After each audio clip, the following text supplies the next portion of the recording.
minutes, after which we'll have time to ask questions and he will provide answers to those questions. Yeah. Dr. Bode Oguntoke, FCA, is a vibrant, versatile, assiduous, and seasoned chartered accountant with over 20 years of managerial experience in banking.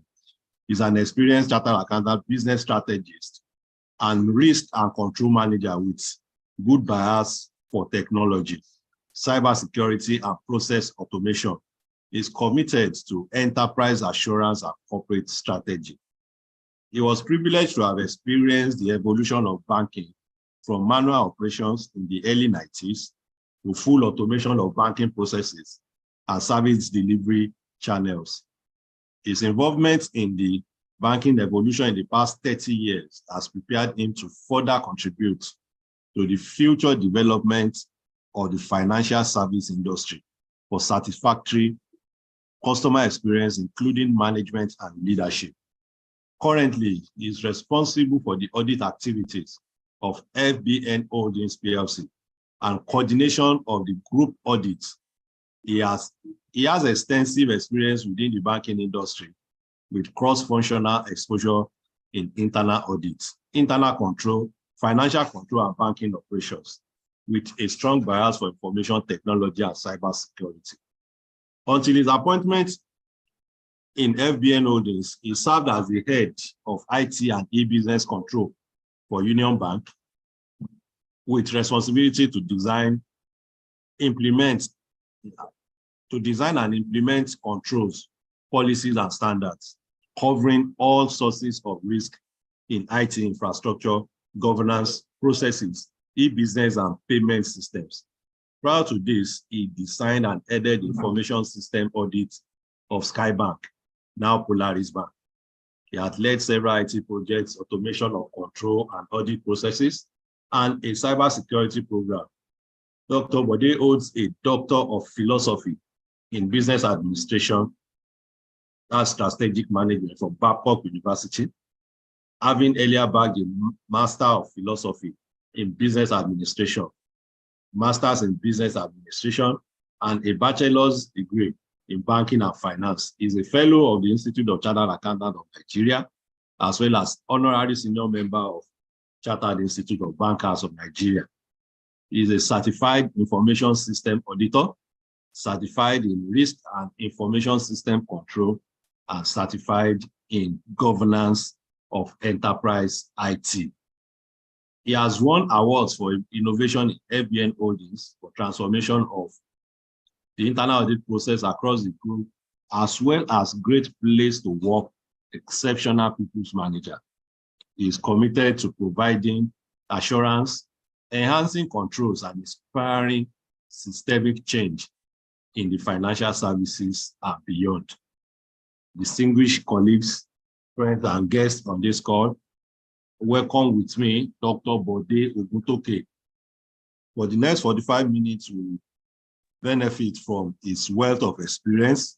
From his short profile, we can see that he is really a big fish and an expert in this area.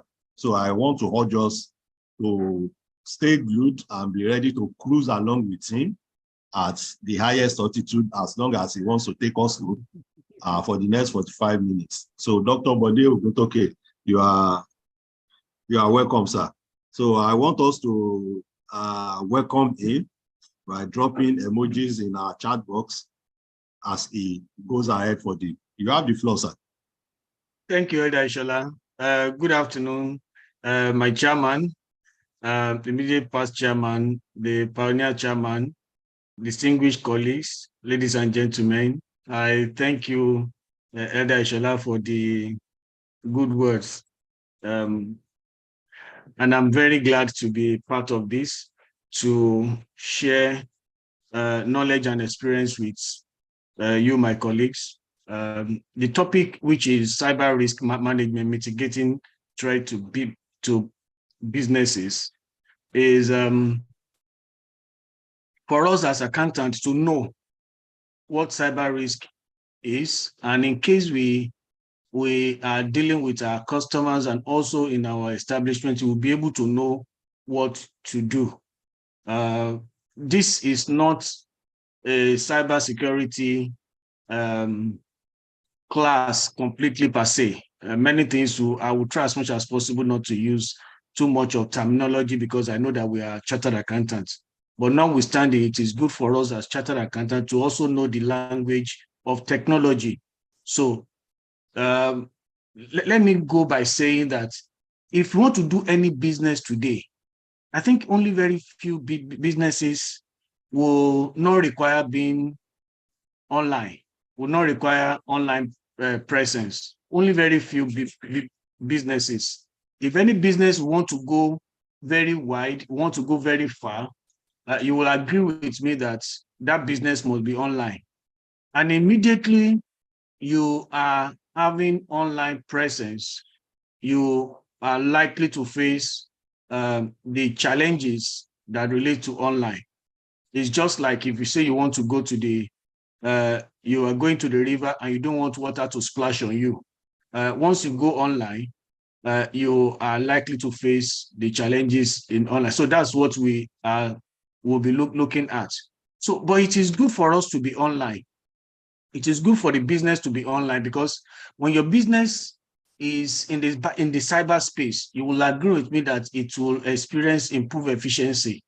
I know there are a lot of manual systems in those days, which some of us have experienced. But today, to improve the efficiency, you will not have any need of any physical server. You will not need any ledger. In fact, your accounting software can be in India. The database for that server can actually be in another planet, but you won't know because immediately you call for it, you don't need to be in the office before you do transaction or before you authorize or have access to information. So it's improved efficiency. It will also help the management to make data-driven decision making because unlike before, I remember in those days when we were in financial control, if they ask us one or two questions in those days, then we'll have to quickly go and open the system. We had a little computerization in those days. And any information that we need from our branches, we'll now have to send a memo to them to send the information. And then we'll include it in the memo for management to make decision. But now, because everything is now digitalized, you will agree with me that decision making will be faster. And because you have online presence, you have access to what we call big data beyond your environment. So you are able to make informed decision. And then, of course, you want your customers to always say, wow. So customer engagement, customer experience is also improved because when your customer can actually order for anything from the comfort of their bedroom, and then in a few minutes is already delivered because as you are picking the order, you are calling the dispatch will pick it up and deliver it. So, and customer experience is there. So, and this will also allow you to have global reach. Innovation will take place because immediately you are able to satisfy yourself with one or two things that you are doing now. You are able to be thinking of the next thing. Then you have agility and adaptability in your business. So who will not be in the cyberspace? Because you also have cost reduction. Gone are those days where we have manual systems or even a little computerization that you now have a server room, and then you have a situation where you have to power your generator for a long time in order to keep your server room cool, and all those costs will be off if you are doing what you call if you are involved in if you are present in the cyberspace. So with this, cost reduction in any form will help you also improve your profitability. And when your profitability is improved, of course, you have competitive advantage. So, okay, what I wanted to say earlier was cloud computing for cost reduction. So you have what we call competitive advantage. Please, I want to hear from somebody if the barking of the dog is not so much disturbing. Just for It's okay. from somebody. It's okay. It's okay. You can continue. No. All right. Thank you. That is another advantage of being in cyberspace. I'm talking to you from the comfort of my study. So my dogs are also attending. So immediately you are present in the cyberspace. The information you have are now in digital form. Unlike when you are not in the cyberspace, when your system is not automated and all your systems, all your materials are in manual form. So if your systems, all your information are now in digital form, then we need to know what is called information security tenets. More specifically now for digital information, even though it's also applicable to manual operation, but more importantly, you are now exposed. For instance, when I put something in my wardrobe in my house, you need access, physical access to my house to be able to get to that wardrobe to obtain that information. But immediately I put that information into the cloud with even the third party, I don't know what is happening even to the third party. So there will be a challenge of all the information that's supposed to be confidential, are they really confidential?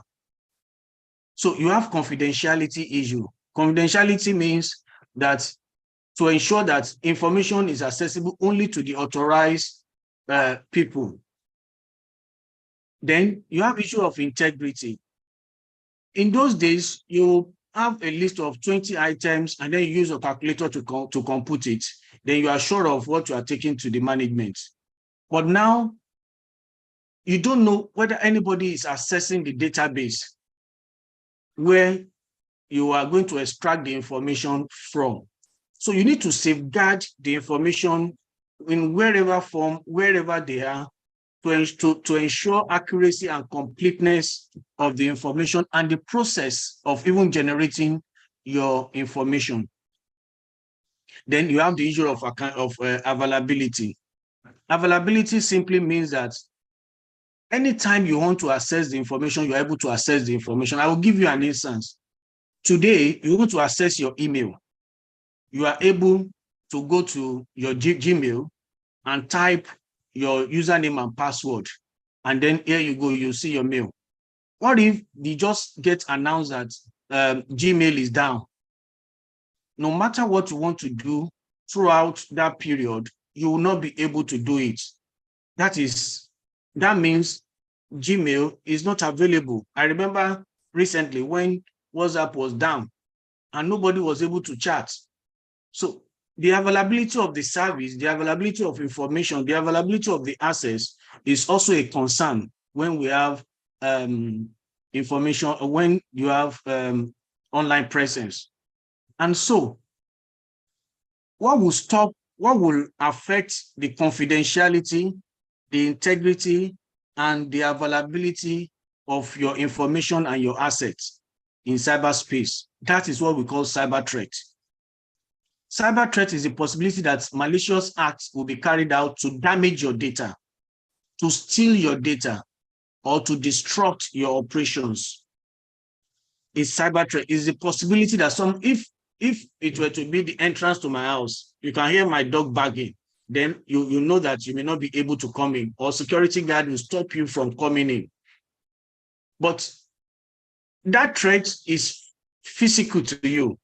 This time around, the threat of data theft, information, the disruption to your operation, they are not even visible, they are electronic. So that is what we call cyber threat. So it's a threat against the confidentiality, integrity, and availability of your digital resources. So in what form did they take? I mean, in your various community, so that you don't have intruders, you engage OPC or any security operations. So they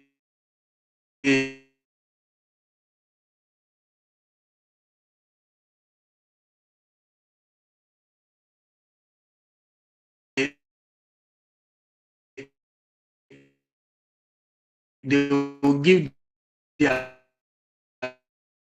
rules.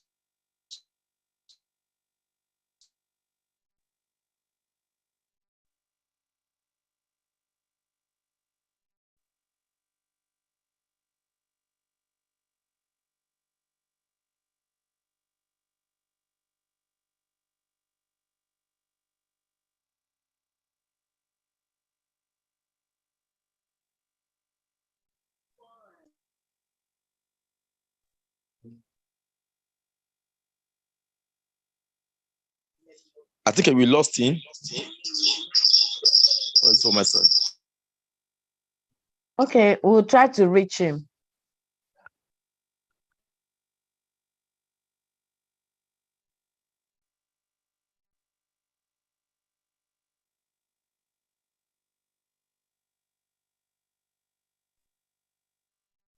Yeah, sorry for the break in transmission. I'm sure he will be back with us in a bit.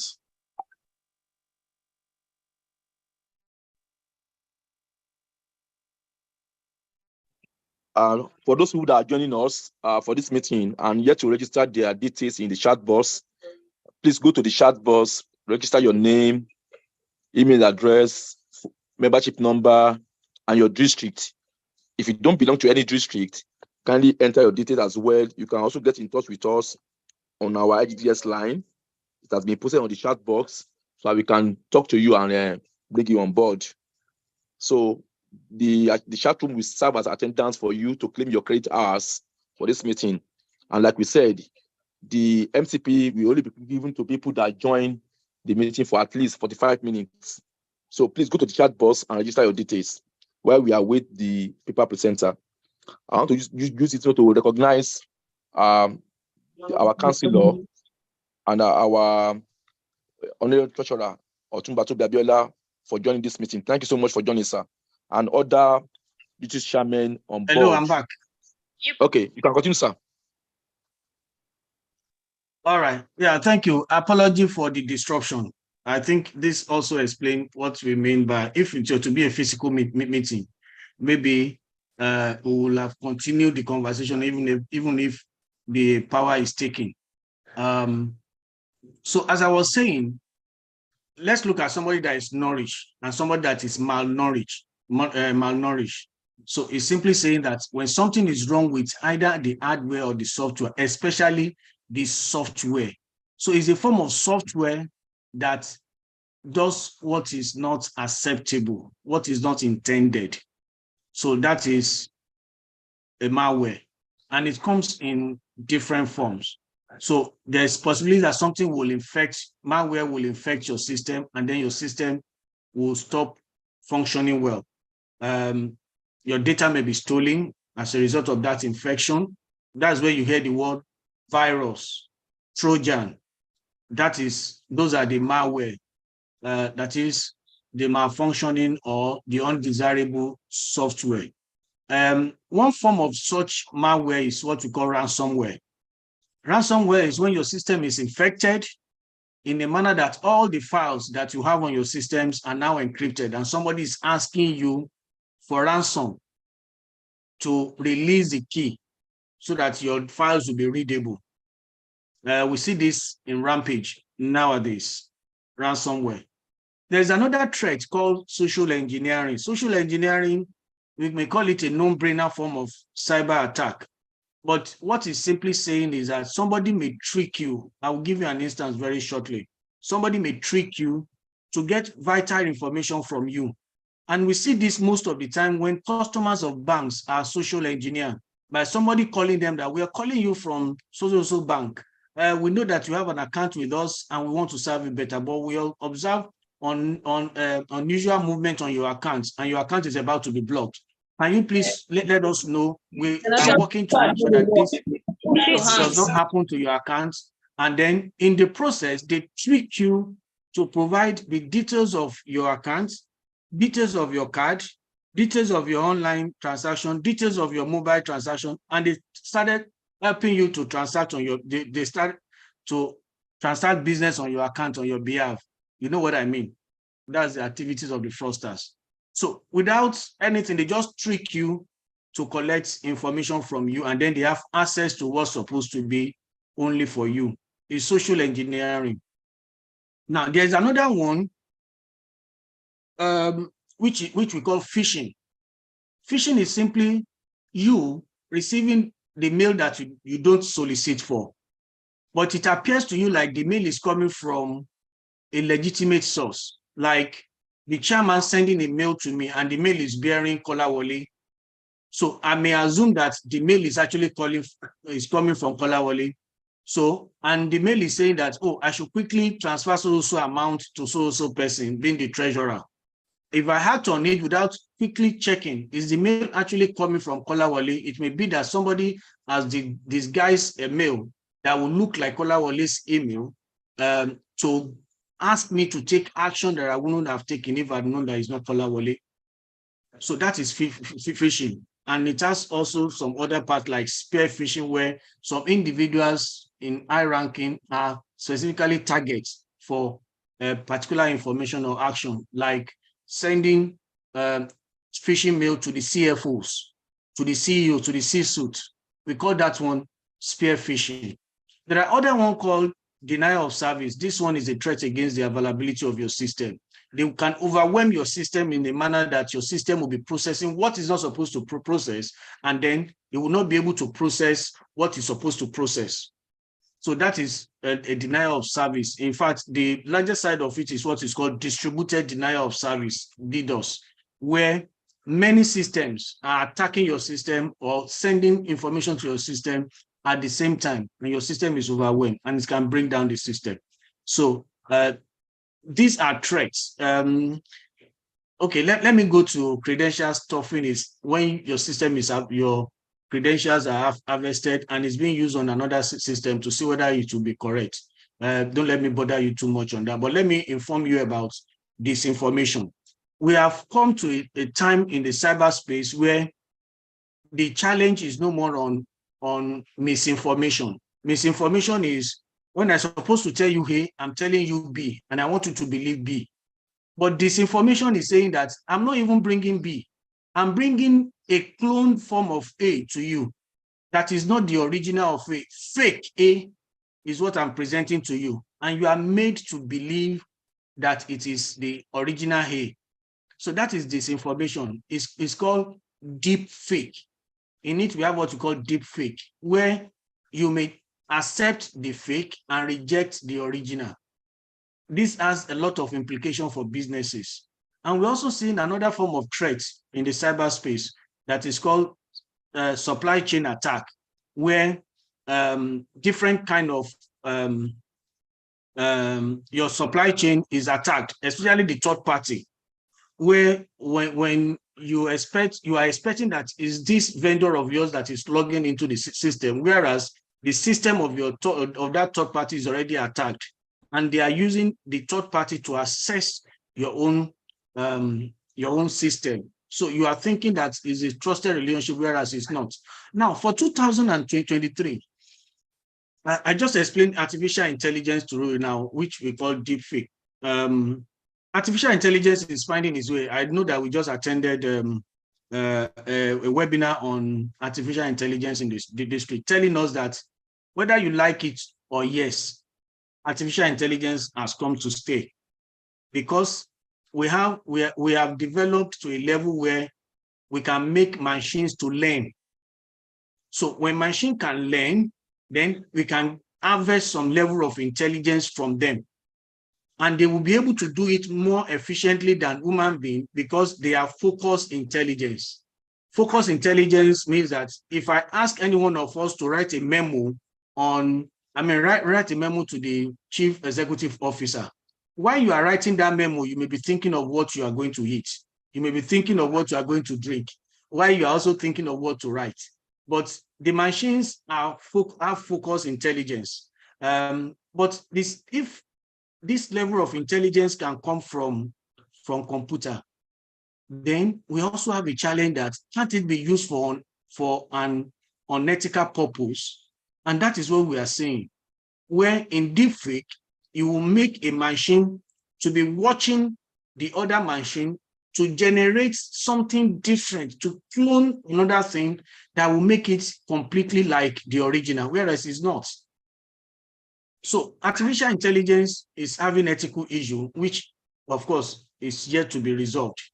And we're also seeing targeted ransomware. I've explained this. This one is also even happening at the state level, at country level. There's another development in the cyber world, which I must bring to your knowledge. It's called quantum computing. The current processing system that we have now is still very slow, but quantum computing is very, very fast. Very, very fast to the extent that what our current computer can process will process in let's say 40 years. When quantum computing comes to force, it will process it even in 30 minutes.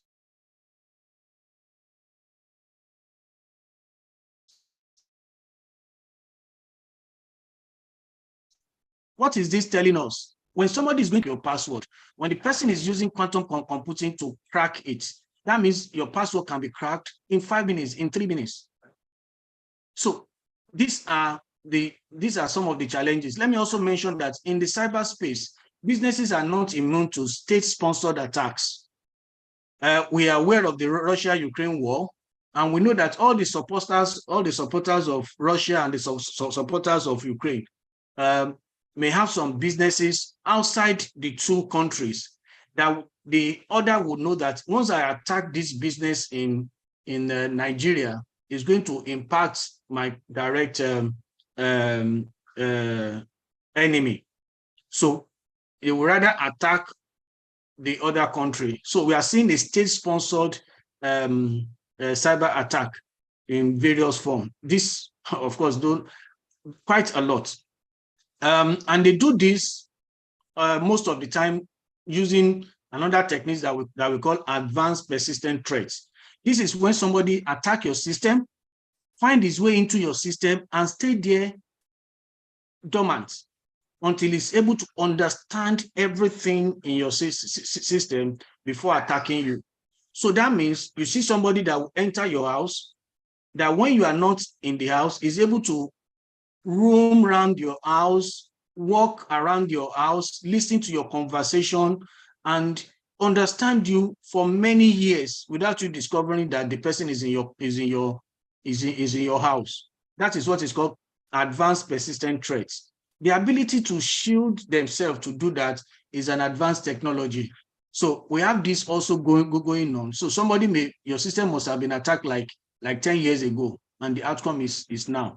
And we also have the IoT with 5G network. IoT is Internet of Things, but if it's not properly handled, then it's become Internet of Threats, like a friend of mine will say. And it will become faster with 5G network, where the bandwidth is larger. You can now you will feel like the person is actually beside of you if you are doing a video call, for instance. So what are the other threats? Teleworking is also creating threats to businesses, where you have a lot of information. A friend of mine lost laptop to armed robbers, and virtually everything in his life is not backed up. Everything is there, and is yet to recover from that.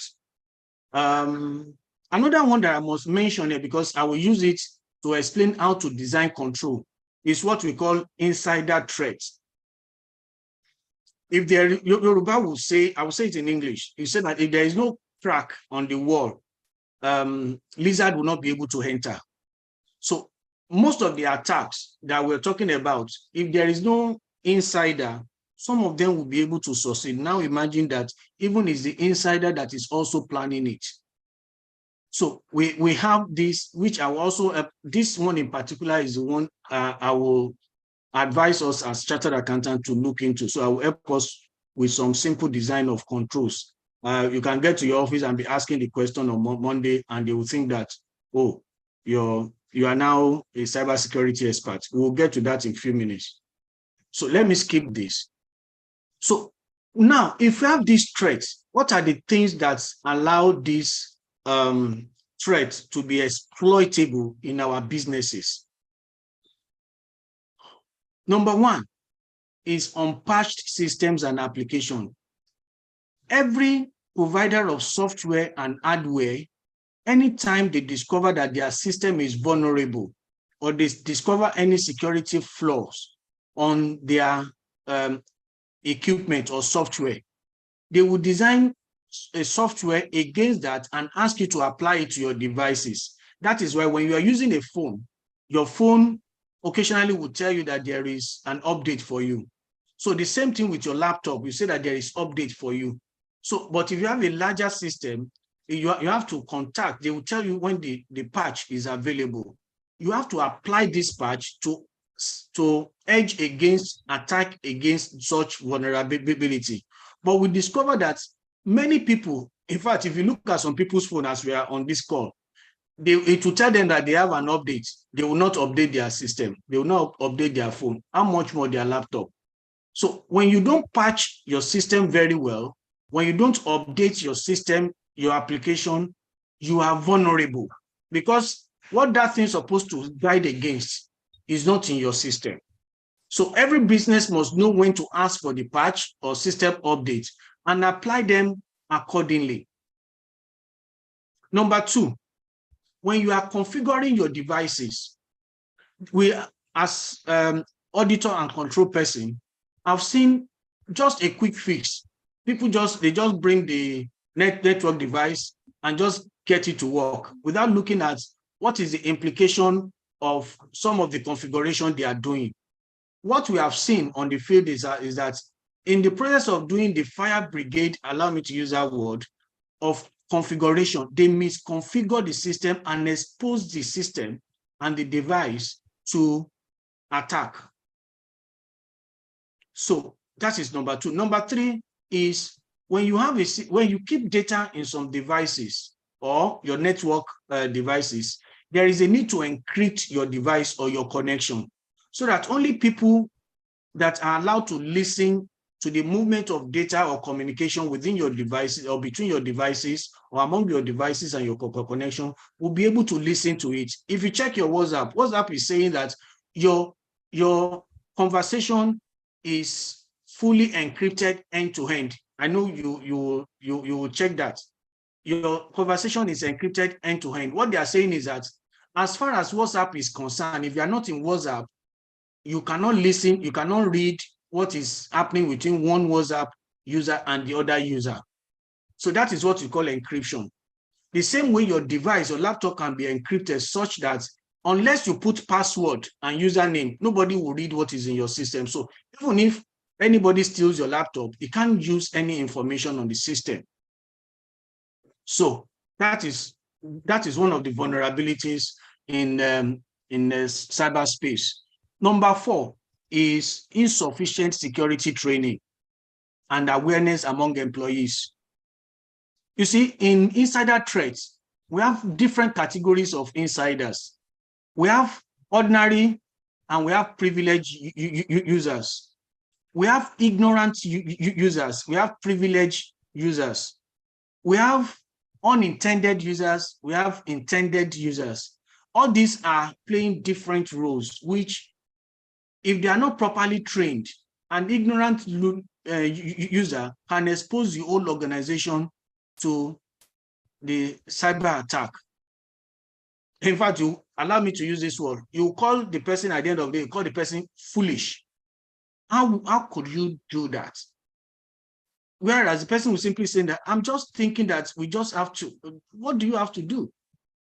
But if the person is well informed, is sufficiently trained, he will know when not to click on email and when to click on it. So this is telling us that an informed user will not take some action in the cyberspace, whereas an uninformed user can do something so stupid. The last one in this category, I just mentioned the top five, is ineffective change control management. Change control management is saying that you must fortify your system in a manner that nobody can make any change to the system without it going through a process. For instance, if anything is going to upload on your laptop, it must prompt to you that something is about to process. So this the same way you must have effective change management system. We can look at this another time, that, I mean, the whole bunch of making a change to your system. Because if this is not done, you are going to expose your system. I'm going to show you a fraud shortly that because I knew the environment, I knew what went wrong that allowed that person to be able to transfer 1.4 billion naira. Okay, let me move a little faster. Now, what is going to be the impact of the cybersecurity incidents on a business? No matter how big or small the business is, even big businesses, they suffer operational disruption. When they suffer operational disruption, money will not come in. I remember there was an attack some time ago. A railway, a subway was attacked in UK, and initially they have to stop operation. And because they looked at the extent of the ransomware attack, they quickly allowed the system to be running without collecting fare from the passengers. This is a form of financial loss. So when a system is attacked, consistently attacked, some businesses even die, they don't recover from it because they are losing revenue, they are incurring higher costs. So they are incurring financial losses. At times, this will happen to you and it's a reputational damage to the organization. Nobody will want to associate with such company again. You can imagine if they tell you that all the password of all the users of Gmail is available somewhere and somebody can log into your Gmail account. Will you still continue using Gmail? Definitely not. So if the system is not strong and is constantly experiencing cybersecurity incidents, it's going to be a reputational damage. Imagine a bank that is always having fraud. Is a reputational damage. It's going to lose customers' confidence. Your intellectual property, what you think is proprietary to you, may be stolen and be stolen forever. Customer dissatisfaction, of course. Customer will not be satisfied. Employee may have low morale because the more they work, the more they are losing, their company is losing reputation, is losing more money based on cyber attack. So you don't have any staff that want to continue with you. And lastly, you may experience legal or regulatory breaches where you may be penalized for not keeping your system safe. Now, a quick one. In 2022, Momo, I'm able to mention these names because they are all in the news. Okay, so if you see me mentioning names, it's not to spy them, but it's because it's in the news, it's in the newspaper. Momo, barely 2 days after they launched the payment system, they suffered a breach that cost them over 23 billion naira. And there's a whole lot of losses. I mean, the case is still in court. The case, they are still investigating the matter. But I can tell you that is the challenge in the cyberspace.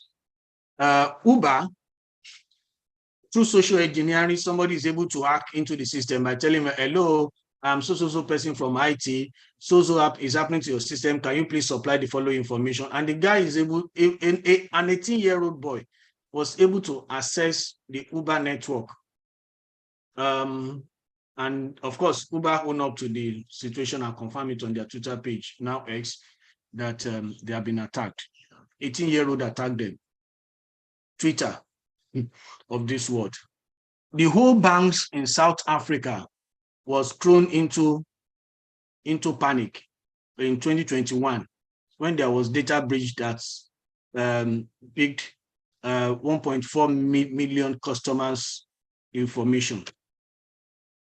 In Nigeria, this is the one I was telling you, where a staff of the bank, a former staff, or while he was still a staff, was able to have access to what is not supposed to have access to, and is able to do 1.4 billion transaction, which is co-fraudsters. Is a change management issue. And because of the information that I have on that. An example of state-sponsored attack on business is that of the Conti. They are gang linked to Russia, attacking Costa Rica, attacking the Federal Ministry of Finance of Costa Rica, with we started with ransomware attack, encrypting their whole system. And the same thing in Australia. They have their own dues, even in their Department of Defense.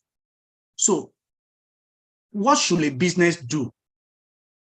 As chartered accountants, some of us here are chief information officer, some of us here are auditors. Whatever capacity you are in your organization, even chief executive officer, you must know that you must build your system.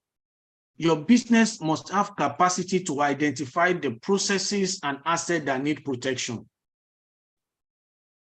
If you want to go further on this, I will show you an example, like I promise you.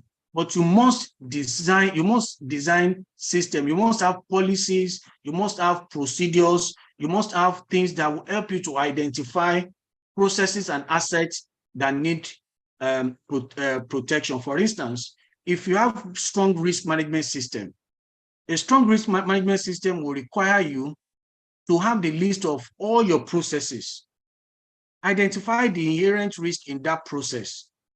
Identify the control that you will use to mitigate the risk.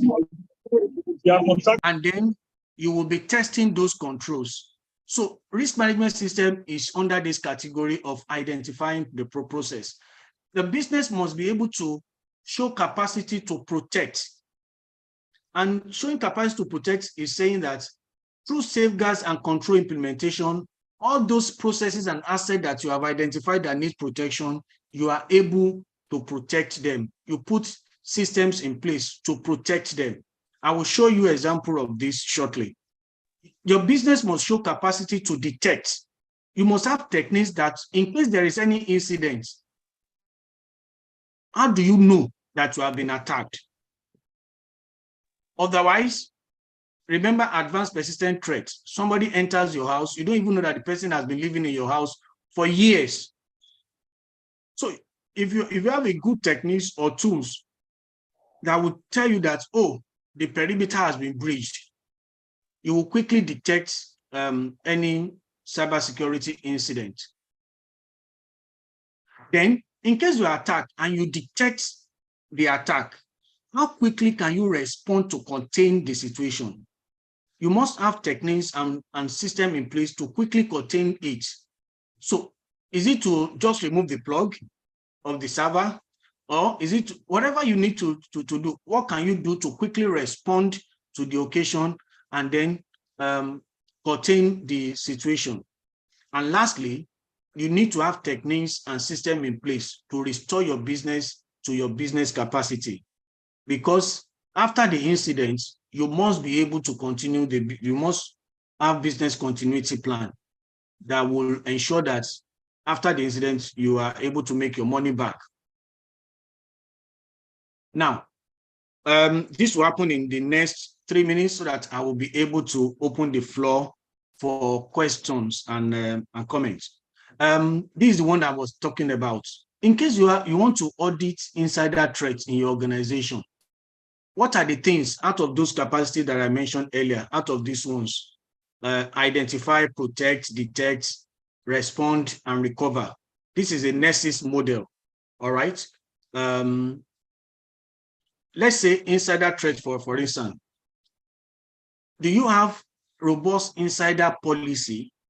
Insider policy will tell you, once you are a computer user in an organization, these are the devices you will use. This is how you will use the device. For instance, some organizations have what we call clear desk policy, where when you are leaving the office, you clear your table.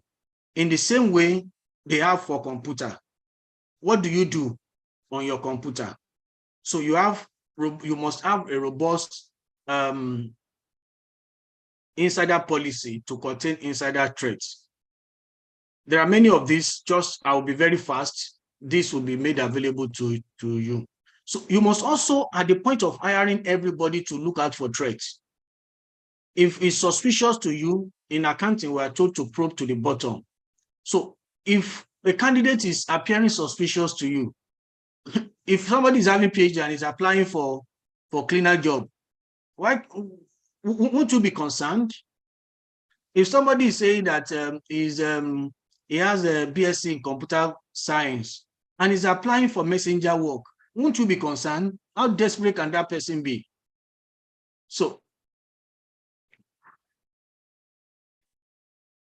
you must run awareness program that will let every user of the computer, every user of your system, know what to do and what not to do. You also have, you should also have tools and technology that supports adherence. That is, when you give them the policy, that will also enforce it. For instance, if you ask users to change their password every 60 or 90 days, is there any system, any technology in place that will ensure that at 60 days or 90 days, they are unable to log into the system? Otherwise, it will be a floodgate. Is there penalty for policy violation? If there is no penalty, anything where somebody will say, where anything goes, everything will soon go. All right. So if you have a system that has consequence management, then people will not violate the policy. You have perimeter defense. You have access controls in place. Not only access control, we now call it identity management and access control. So identity management will recognize body, will know that body is head of internal audit, and then give the right of head of internal audit to body, and body will not go beyond the right of, or will not be trying to probe the system for what is beyond his rights. So you also check whether you have password policy that will say that your password must contain uppercase, lowercase, number, special character, and so on and so forth. Should not be less than 8 or 10 digits. So all this is to help you contain insider threats. Two-factor authentication or multi-factor authentication for access. Even if you are given the access can be fine-grained permission. That is, you are not having access to the whole of the database. You have access to a particular table. Even if you have access to a particular table, you have access, you are restricted from some columns. And then when there is any violation coming on, there is a prompt update for every user. It's either you are doing the wrong thing or you are not doing the right thing. You are already informed. You have a system that checks the behavioral analytics. That is, how people assess or behave when they are on the network. You have traffic monitoring to detect, you have monitoring and alerts to detect, you have audit trail to be able to identify unusual pattern, you stay current, you have frequent threat and assessments, you are able to do vulnerability assessments, vulnerability management also. Data loss prevention stops you from sending out data that is tagged in a particular way. It's a document that is tagged or contains some information that is considered confidential or top secret. There is no way you will be able to share it or send it outside the system. So data loss prevention tool will assist a business to be able to do that. We also have data access control. Data retractation is saying that even if you are going to send it out, some part of the data will be unreadable, will not be useful, because not every part of the document is meant for the person that is being sent to. Then you have third-party risk evaluation before you onboard any third party.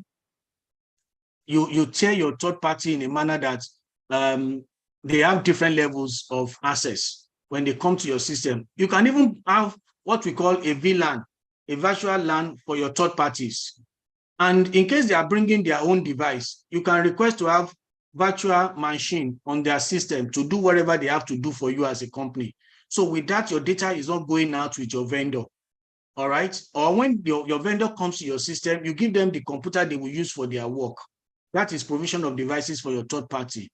And then enforcement of non-disclosure agreements, change control management, and regular executive brief will ensure that the management is on top of their oversight responsibility on safeguarding the assets of the organization, albeit digital, that is in the cyberspace. Thank you very, very much, Chairman, for giving me this privilege. Yeah, thank you, Dr. Bode. Can we just give him a round of applause to appreciate him, whether virtually or physically for a moment? Let's just appreciate him. Job well done. Yeah, thank you, Dr. Bode. We really, really appreciate your the justice is done to this topic. Yeah, thank you. So for the next couple of minutes, if you have any question, kindly raise your hand or you put it in the chat box. If you have any question that you want to ask personally or you want to write in the chat box, kindly do that in the next few minutes so that he can handle the questions. Yeah, Dr. Bode, thank you very much for the time you spent with us. And it was a worthwhile time. And to our guests and friends on the call, if you have not previously registered your name, kindly put your name and membership number in the chat box so that you can get the ascribed MCPD hours to this particular session.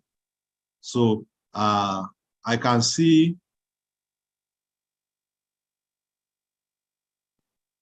members also should put their email address to enable us send the slide to them. If they have to put their email address there, they should register their email address on the chat box to enable us send the slide to the participants. Okay, so Mr. Anyasi Andrew, can you ask your question, please? Hello, good day. This is Anyasi Andrew, membership number 036061 FCA. My question is on the part of updates. You made mention of patches being released on a periodic basis for us to kind of like improve the system which we run. So I'm asking, because I have a situation right now where immediately as the patch was rolled out, I installed it on my system, and it's kind of like giving me problem. I'm unable to update any other release, any other patch on the system. So I'm asking, what is the frequency? How long do we really need to take before we immediately click on such updates as soon as they roll out? Thank you. Thank also you, have a question, Andrew. if you can permit me. I have a question for my brother. And please go ahead. Sorry, it has to do with the issue of mail. How do we go about the issue of unsolicited mail, whereby someone sends you a mail as if that mail is from you to you? What can we do to escape that issue? What is the threat that's being foreseen, and how can we mitigate against such a mail? Whereby I've seen an instance whereby the mail is coming from my mail to me and it's not from me. How do we also resolve that? Thank you. Okay, Dr. Bode, kindly attend to the two questions. As of now, I don't have any other hands up. So there's opportunity for one further question after he attends to the current two that we have. Thank you, sir. Okay, thank you, colleagues. Thank you for the questions. For Mr. Andrew, of course, I can understand why some people at times don't want to download or install updates on their devices because they're not sure of what will be the impact on their system. So on a personal note, I will describe it on personal notes and on enterprise notes. On a personal note, for my phone, for my devices personally, how quickly should I do this patch? First of all, before you install any patch on your system, if there's anything you need to back up, please back them up. Especially if you are synchronizing your Gmail, your Google Drive, make sure that you update, you quickly synchronize them so that in case anything happens to your device, you have something to fall back to. Okay, so that is a major safeguard. It's also a major safeguard against ransomware. In case what you are going to install is not even coming from your IOE, most of the time, once you have security updates on your system, you are not likely to have such updates. But once you have it, make sure that you back it up. And it depends on when your system have vulnerability.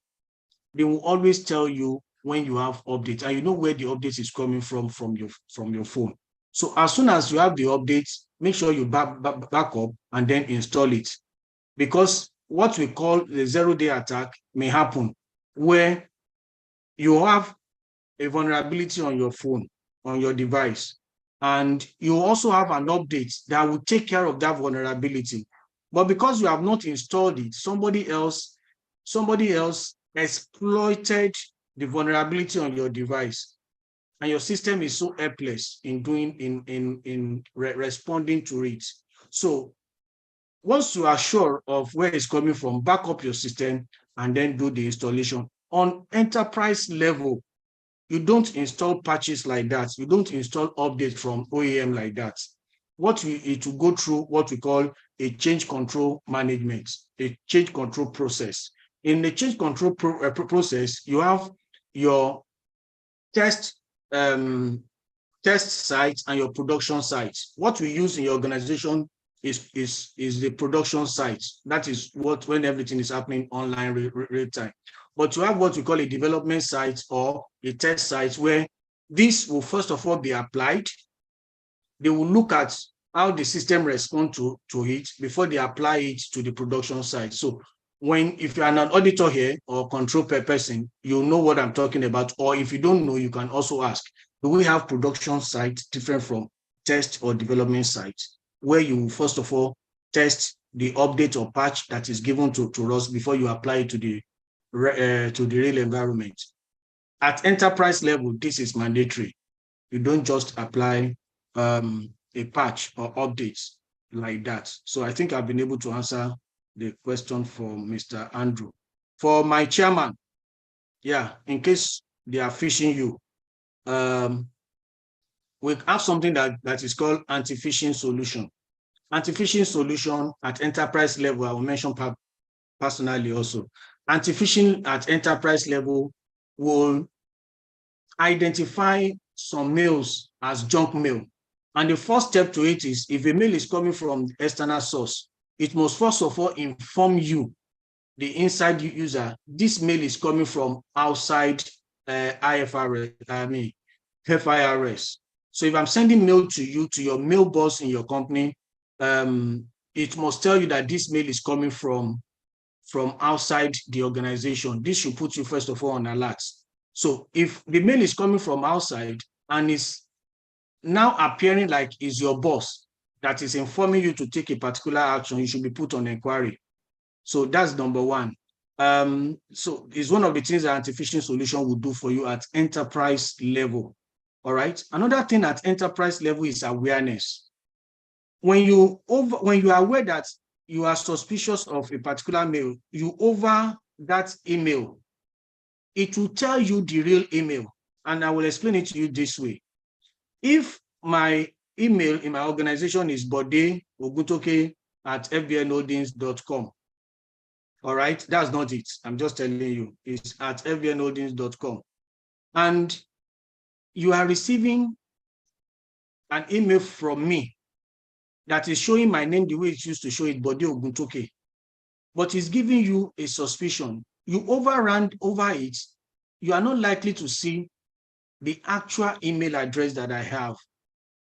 You are likely to see something like a Gmail. You are likely to see something like Olubode, something else, .fbn holdings limited.co. So when you over it, you will see the real thing. So, and don't click on email when you are not sure of it. Don't even open it. when you open it and it has an attachment, don't open the attachment. Because when you open the attachment, especially, it can be what we call executable file that will run a virus or infect your system when you open it. So all this you will get to know in awareness. So on a personal level, my chairman, when you receive an email and you are not sure of it, don't open it. On your Gmail, somebody is sending unsolicited mail to you. Don't open it. In fact, you can right-click on it and report it to Gmail, or you identify it as junk mail. So anytime mail is coming from that email, it will go to your junk. Hope I've been able to answer your question. Yeah, thank you, Dr. Bode. I'm enjoying this session, and I want to thank you once again. I have a question from You have a question at the chat box. Shinuga. Okay, yeah. I have a question from Oluwaseun Shinuga. He said, how do you retrieve data that has been stolen by a third party? What are the necessary steps to address the issue and potentially recover the stolen data? How do you retrieve data that has been stolen by a third party? And what are the necessary steps to address the issue and potentially recover the stolen data? So that's all we have. And I will ask Mr. Philip Imasune to be the lucky one to round up with his question. That will be the last question for this session. Mr. Philip, please. Straight to the question, please. Okay, good evening, professional colleagues. Thank you for the session so far. My question is this, and a comment. Last week here, I made a payment for one of my words on the Ican website. Till now, Ican is still using unsecure channels for payment, like the web pay or any of those channels you see on Ican site.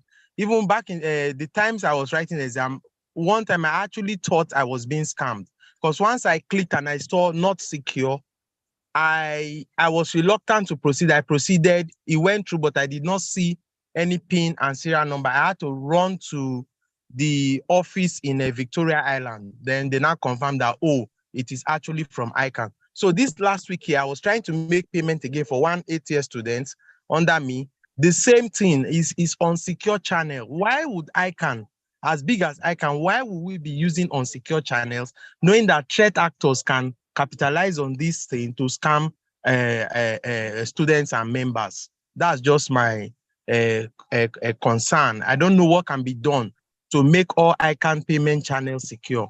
Thank you. Okay. Yeah, thank you, Mr. Philip. I want to classify that as a comment, and it is noted to be passed to the necessary quarters. Dr. Bode, do you want to say anything on it?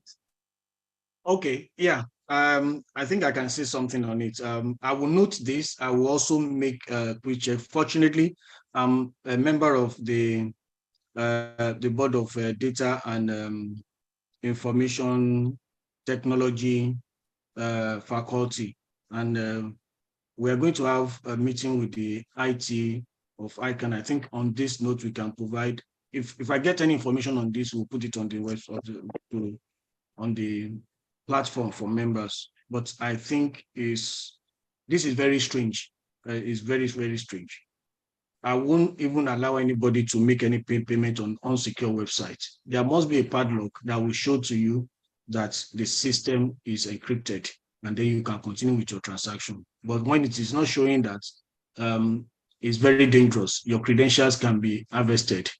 Your payment particulars can be harvested. So we always want people not to make payments on non-secure websites. But for Ican, I will investigate and we'll give feedback.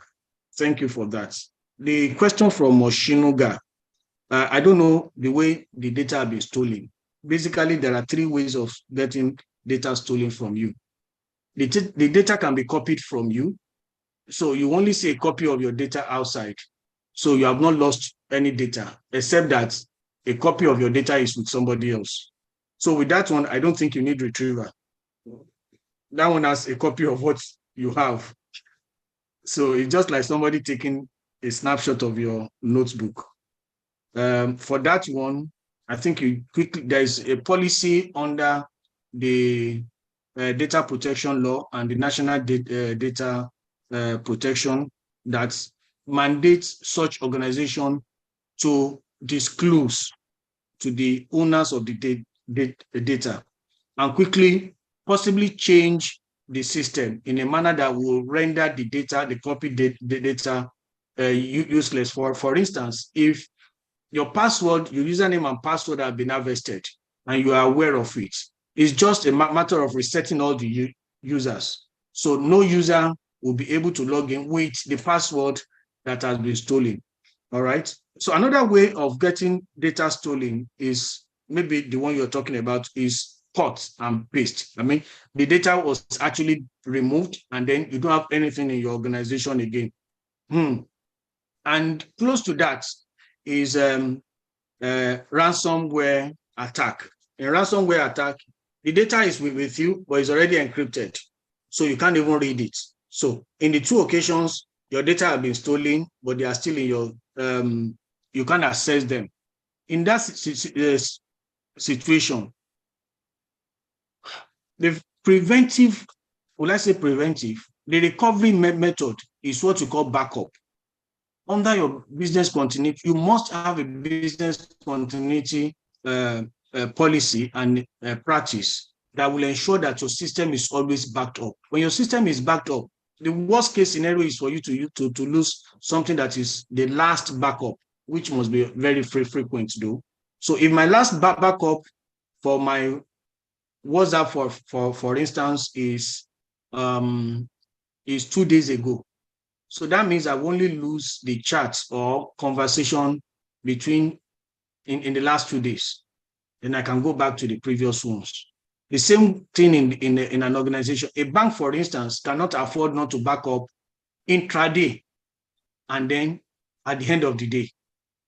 So if you encrypt any bank data, they will simply call your bluff and restore the data and then put some other recovery method in place. So, but if your data is completely in their hand, I don't know whether you call the police to help you retrieve from their side. But essentially, what I will advise you upfront now is that we should cultivate the habit of backing up. You have laptop, have another system, have another removable hard drive, back up your laptop there. You have a phone, back up what is essential to the cloud. Okay, with that, if anything happens to your device, you can easily restore the data. That's the advice I can give now. Or when we look at this actual situation, maybe I will advise otherwise. Thank you, Chairman.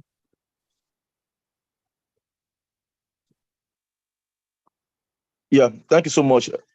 Okay. Thank you, my Dr. Bode. It was quite an interesting session. One thing that was missed out when I was reading his profile is the fact that Dr. Bode is one of us. He's a proud member of the Model District. So to our friends and colleagues from other districts, this is one of our own. We are proud to have him as our member. He currently chairs the IGDS Publication Committee.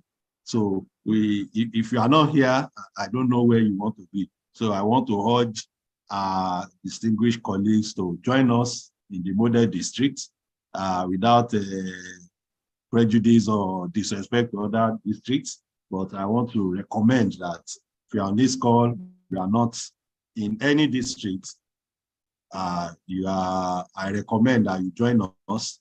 And even if you are in another district, I will stop at that. So Dr. Bode, thank you very much for the time you spent with us. I want to call on Mrs. Ogunjobi Aposede to give the vote of thanks. Thank you very much. Good evening, everyone. Dr. Bode, on behalf of your fellow executives and the members of IGDS, we want to thank you very much for making our time to take us through this topic today. It has been a very exciting session and very insightful.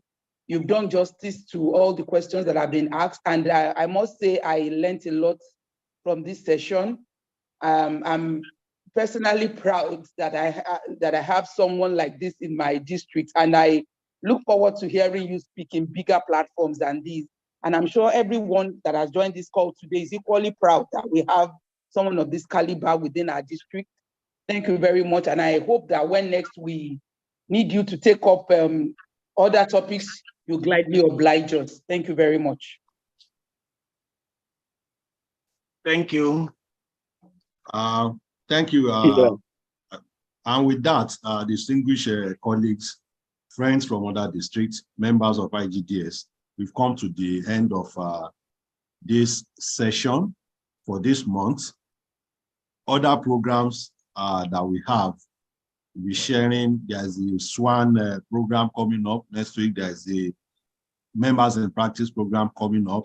So we are loaded with practice. I mean, with trainings. We are strong on training, and we pride ourselves as, if there's anything like overtraining, we like to train our people and quality materials. So we want you to join us. We'll be sharing the details in the course of the week. Thank you for being part of this session for this month. Next month will be another time for monthly technical session. We hope that you join us. Thank you very much. My chairman, over to you, sir. Okay. Thank you so much, our able technical committee, for a well-delivered technical session for the month. I want to appreciate all participants